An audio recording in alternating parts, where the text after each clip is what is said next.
What's up, everybody? Welcome back to the channel. Today we're starting our day up at our Orange County yard, and the only reason I'm here is to drop something off. I am getting out of here in a couple minutes, but this is a bit of an inside joke between me and the guys that plow this village for us. The other day I came here and they mounted a TV up on the wall in this little room that we have. This is like a little heated office room, plus we store some parts in here. But they mounted a TV in there, that way they have some entertainment during their downtime here. A lot of the time they're just sitting around waiting for the snow, and they had nothing to do except scroll on their phones and talk to each other, so they decided to grab a TV and mount it on the wall. So I took a picture of it and I sent it to the group chat. I was like, wow, you guys got it made up here, just messing around with them.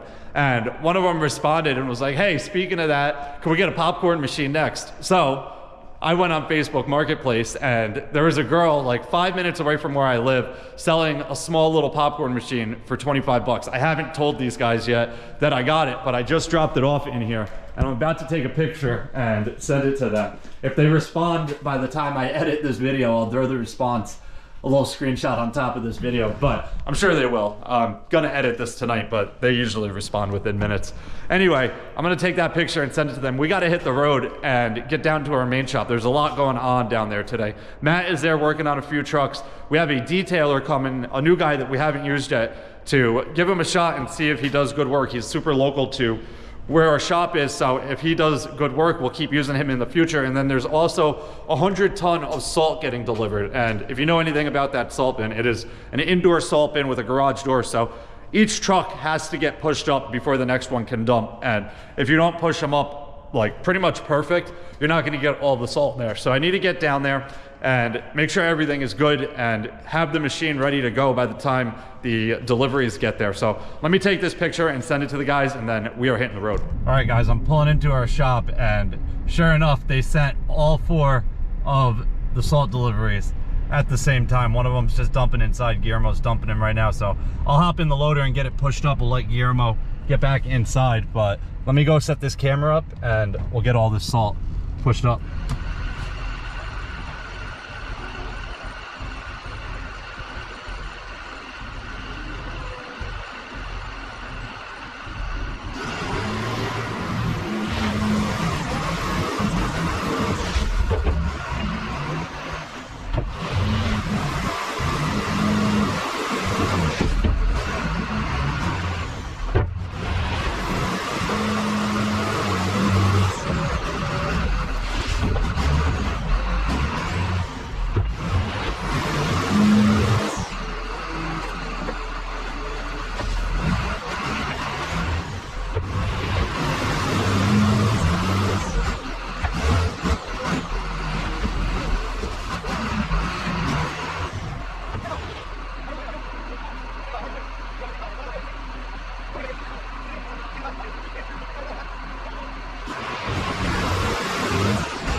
All right, guys, it's actually about 4:30 now, and I haven't recorded anything for the rest of the day. We had a bunch going on, which I'll walk around and show you in a minute, but we actually got 150 ton of salt today, not 100. We thought we were getting 100, and these two lower piles here, actually, I'll climb down here to give you a better perspective on how much lower they are. They're actually like probably 4 feet lower than the rest of the salt here.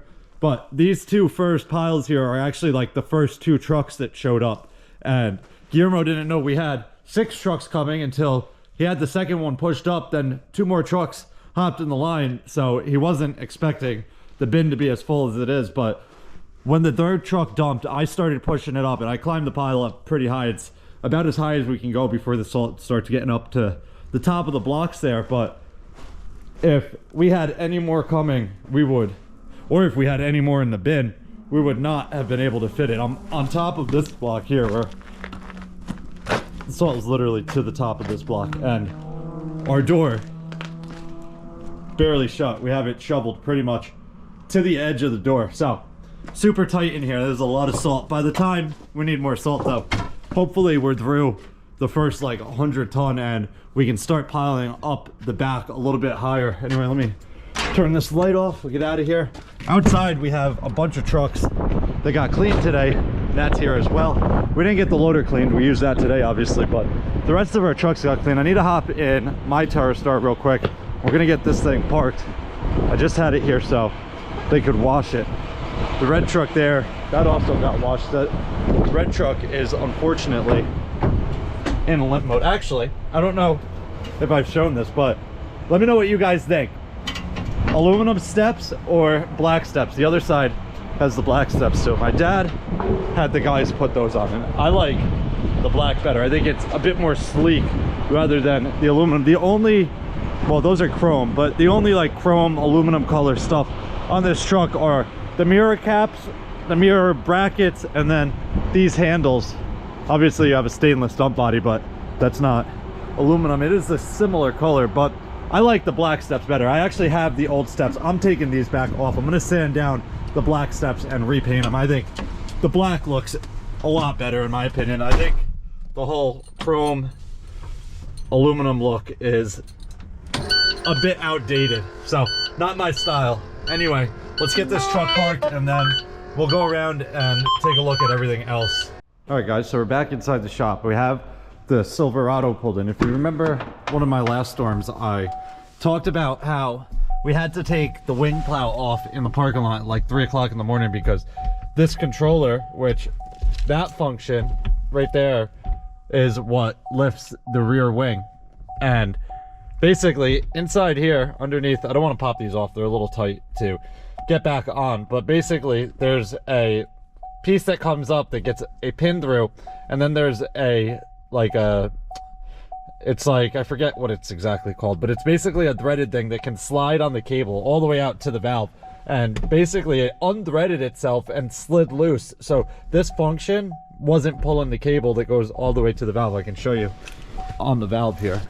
Oh, actually, dump body's down. Let me put that up real quick.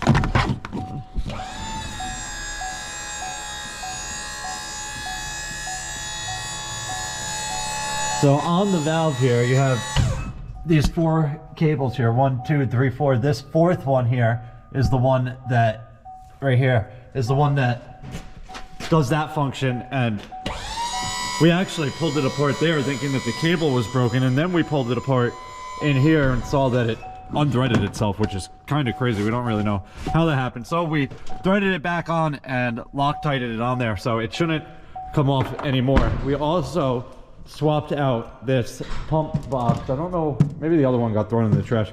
This is a liquid pump. This is a Reed Systems one, which they're all basically the same, but we swapped this out and got this liquid tank on this truck working properly. It was not working before this. It was already wired, which is this wire here, but this was just tucked up in the frame. So we have this running properly now as well, but this liquid is like, it's like black. So I don't know what they had in here. This salt spreader was sitting at our Dutchess yard just in the woods for a long time. So I don't know what's going on. This one's pretty much empty. This has 2 25-gallon tanks on each side. So a little bit less than what most of our trucks have. I believe my truck has a 75-gallon tank on it, but he has the Peterbilt pulled in here and he's just adding a better spotlight. This is the old light that was on here, so he's adding a nice LED one up there. That way you can see a bit better in the middle of the night. He also swapped out these nuts down here. We had just regular nuts and they vibrated loose and those headlights were like shaking during the night. But I have all of the trucks parked here.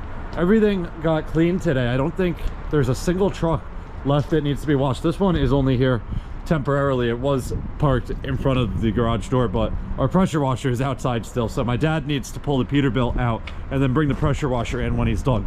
Unfortunately, this truck is in limp mode and we can't get it out of limp mode. Matt spent probably 2 hours on it today and he can't do it with his system, so it has to go to international just for them to basically plug their computer in and clear the code, which is a pain in the ass because it won't go above 5 miles per hour. So we have to put it on a low boy and tow it up there.